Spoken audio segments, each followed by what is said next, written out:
Figure Master Les here with a quick video look at 3 of the remaining Hot Toys Predators I have in my collection.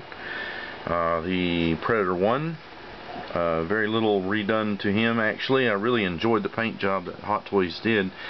I did paint the inside of his mouth pink, not red. I didn't like that, but the details are pretty good.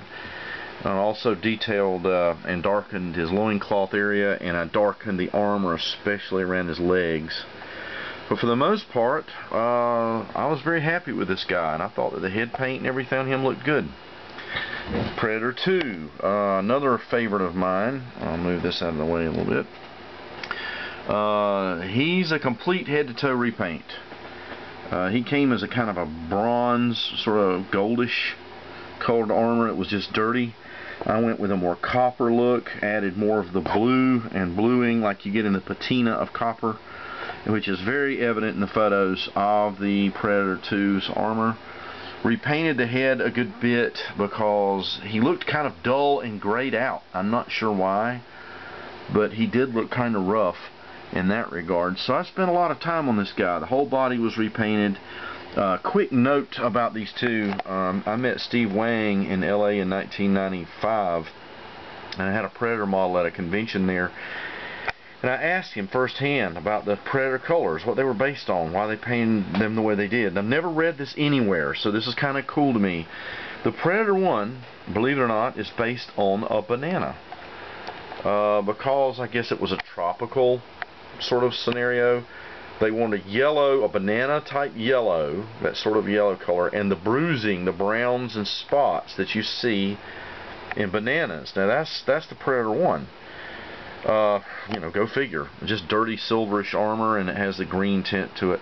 The Predator 2, the color scheme of the skin is fire, so there's very much a flame motif in his skin, which, by the way, Hot Toys did not paint. They just painted a sort of a random colors in there, and it was close, but not. It didn't even match his head, in my opinion. But mine were, you know, the shades that are in the head are in the body. There's really only 3 colors: a black, a kind of a burnt sienna, and then a light yellowish, that same yellow that's the banana yellow that's in the Predator, really. And then, of course, like I said, the armor. So I really did a full head to toe. I'm not going to be selling this guy, even though I've sold almost all my other Predators. Predator 1 and Predator 2, they're mine. Keeping those. This guy here, the Scar from AVP, the first AVP, he's a pretty rare figure. I'm selling him on eBay, as a matter of fact. It's one of the reasons I'm making this video, is it's the only time I'm going to have the 3 of them together for a video. So he's already, well, by the time this video is on YouTube, he'll probably be sold. Anyway, he's a complete head-to-toe repaint, based a lot of information on the making of AVP book and stills from the movie. Repainted the armor, even though it was a decent repaint, or original paint. Black plastic with dry brush silver. I put a lot more metallics into it. I went into the joints. You can see that there's none of those, you know, like black joints in there. He's got a lot of work, believe it or not. Got details around his neck and mouth. They all do have a little more detail than they came with. I just don't know if you can see it in this lousy video camera I have.